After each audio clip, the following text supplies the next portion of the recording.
Ayan, so good afternoon everyone. Okay, so this is Professor Vincent Torre Bongolan.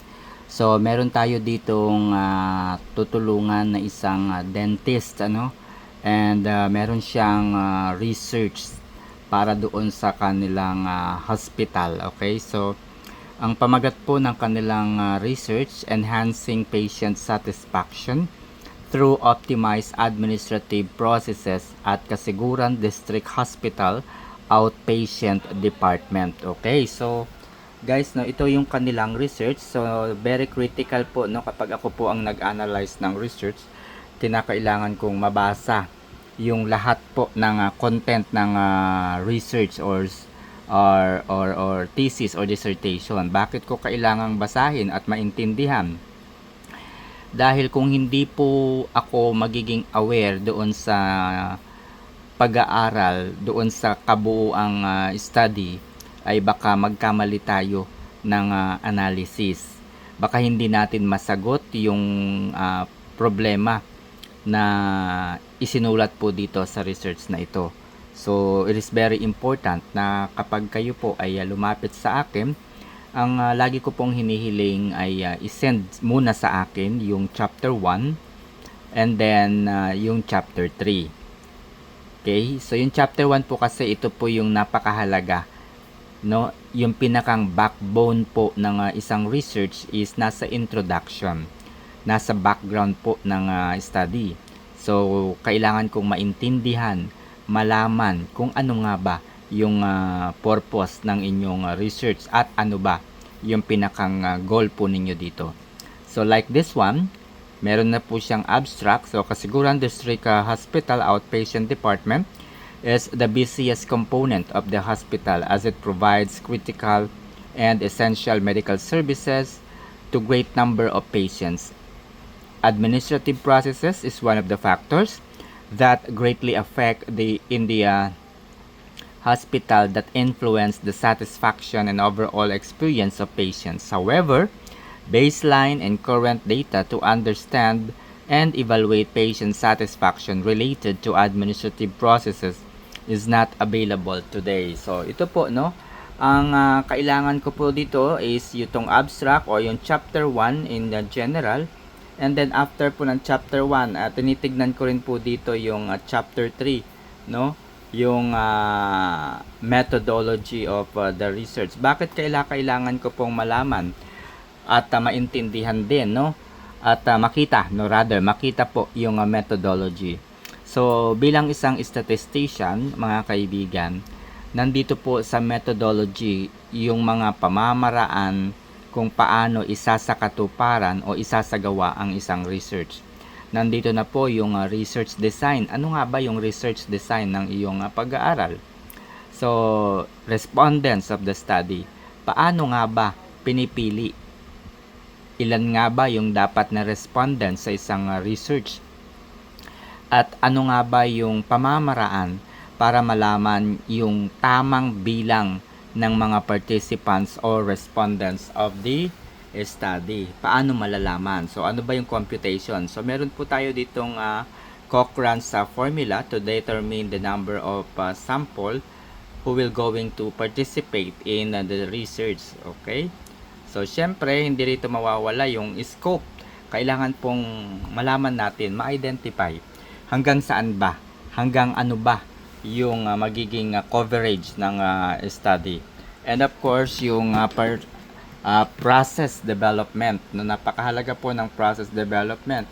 O ito po yung tinatawag nating data collection procedure. Okay, so in this case, sa hospital po, ay meron silang sariling format ng research. Ito po ay process development. After that, siyempre yung ethical considerations, no? So, hindi po tayo basta-basta pwedeng mag-survey, hindi po tayo pwedeng basta-basta na lamang pumunta sa isang pasyente, doon sa ward, doon sa hospital, nang wala pong ethical considerations. We have to inform and kumuha ng consent mula sa mga pasyente. Depende po doon sa survey po ninyo, yung mga participants po ninyo. And then the research instrument. Napakahalaga po ng research instrument. may mga instrument po o yung questionnaire na ginagamit sa mga research, sa mga thesis and dissertation. But the problem is that yung iba po kasi ay hindi po available sa Pilipinas. And therefore, nag-a-adapt ng mga instrument, no? Ginagamit ng mga researchers yung mga dati na pong questionnaire na ginamit sa ibang research, no? Particularly sa ibang bansa. Yan po yung problema natin dito sa Pilipinas. There are only few research that has been published in the Philippines, no? Karamihan po kasi sa mga research dissertation dito po sa Pilipinas ay hindi po napapublish sa international journals and publications. And the main reason is that yung mga, ako po, no, sa part lamang po tayo ng statistics titingin. Ako po personally, one of the main reason kaya wala po tayong nakikita o bihira tayong makakita ng mga research thesis or dissertation na nakapublish sa international journals and publication. It's because of the quality of research that we're looking for, no? The quality of research that we're looking for. Unang-una na po dito, point of view po ng isang statistician. Dapat tama yung statistical procedure na ginawa at ginamit din po, no? Tama yung pag-identify ng number of sample. Tama po yung statistical tools or treatment na ginamit upang malaman o masagot yung mga statement of the problems. And syempre, yung methodology, dapat malinaw sa mga researcher yung methodology na ginamit. 'Di ba? So, research method is also important. Yan po yung problema natin. Marami po kasi sa mga professor, sa mga university po dito sa Pilipinas, na yung mga yung mga survey po ng mga bata, ng mga estudyante, ay experience lamang po yung ginagamit nila. Hindi po, kumbaga, kulang po yung kaalaman nila pagdating sa statistics. Well, they are experienced teaching, having more than 20 years in experience, 25 years in experience. But then again, if we consider looking at the background, no, na kinuha po nila, marami po akong kakilalang professor.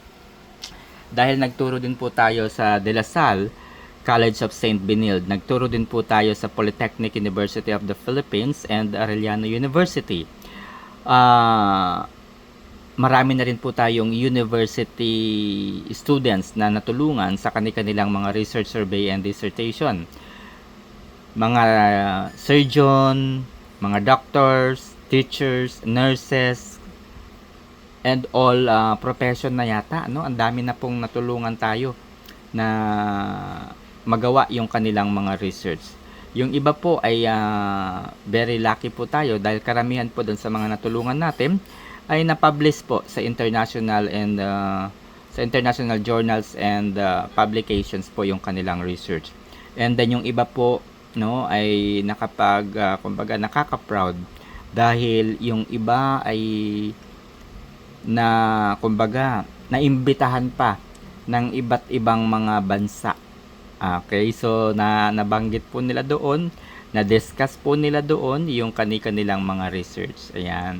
So, hindi ko na lamang po babanggitin yung ilan po sa mga natulungan natin na kung saan they were able to present their studies international. O, di ba? Nakaka-proud po yun.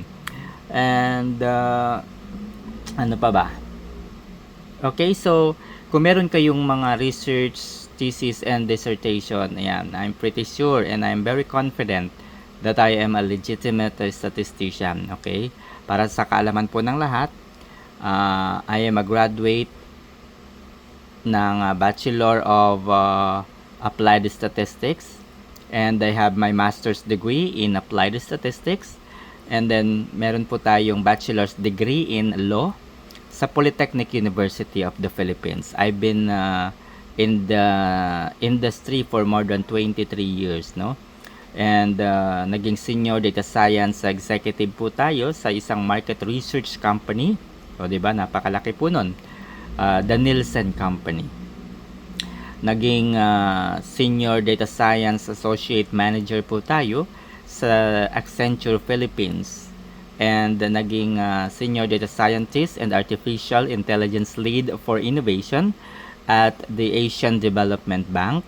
And then naging Director 2 po tayo for Data Science and Statistics at the SGV and Company. No? This is one of the biggest accounting and auditing firm in the country. Meron din po tayong experience, no, sa mga BPO company, and then nag-a-analyze po tayo ng mga calls coming from the customers, and then the interactions between the customer and the customer service representatives. Pinag-aaralan po natin yan para nang sa gayon ay matulungan po yung mga call centers natin, no? Matulungan po yung mga kumpanya na kanilang pinaglilingkuran, mga kaibigan. Ay ina-analyze po natin yung actual na conversation between the customer and the customer service representatives. Ayan. So, tayo po ay isa talagang statistician. Okay? So, sa mga naghahanap po ng statistician dyan, ng serbisyo ng isang statistician, ayan, feel free to message me, and nasa comment section po, nasa description po, yung aking email address. Okay? So, this is again Professor Vincent Torre Pongolan.